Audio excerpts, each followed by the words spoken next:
سوال کے جواب میں یہ بتاؤں گا کہ ایک آپ جب وکیل کے پاس جائیں نا تو وکیل کہتا ہے کہ آپ کلاس نمبر اے کے ساتھ کلاس نمبر ڈی پڑھیں تو جو ملزم ہے اس کو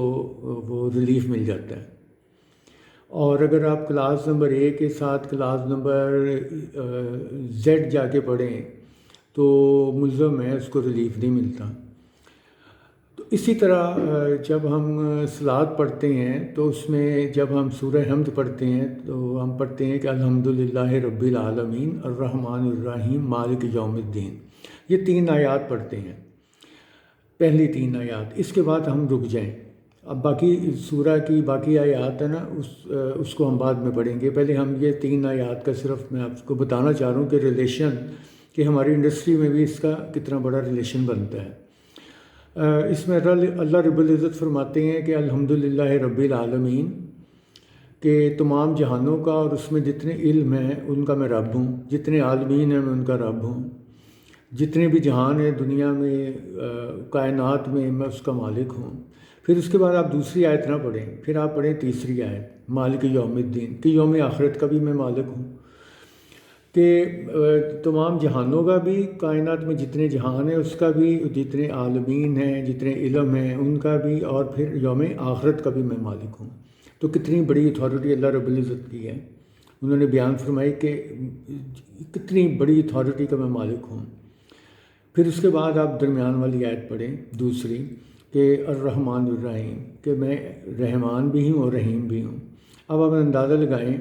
کہ اتنی بڑی اتھارٹی ہے اور اس کے بعد اللہ رب العزت فرماتے ہیں کہ میں رحمان بھی ہوں رحیم بھی ہوں، حالانکہ 99 اللہ تعالیٰ کے ایٹریبیوٹس ہیں، اور اللہ رب العزت نے صرف 2 ایٹریبیوٹس کا ذکر فرمایا ہے ان 3 آیات میں، اور اپنی اتھارٹی بیان کی ہے، اپنی اتھارٹی اور صرف 2 ایٹریبیوٹس، کہ اتنی طاقت کے باوجود، اتنی اتھارٹی کے باوجود میں رحمان اور رحیم ہوں۔ اور اب ہم دوسری طرف دیکھیں کہ جیسے آپ نے کہا کہ ہمیں خیال رکھنا چاہیے اپنے اسٹاف کا، اپنے ورکرز کا، اپنے جو دوسرے کولیگز کا، تو اس میں یہی کہوں گا کہ ہر آفیسر کو اس لیول پہ سوچنا چاہیے کہ سینئر لیول کے بھی اوپر بھی، جونیئر لیول کے اوپر بھی، اور جو مینیجریل لیول ہے اس کے اوپر بھی، کہ ان کے پاس اتھارٹی ہوتی ہے لیکن وہ اس کا ناجائز استعمال کرتے ہیں۔ تو اگر وہ اس کا ناجائز استعمال نہ کریں اور اللہ رب العزت کی وہ صفات اپنائیں جو اللہ رب العزت نے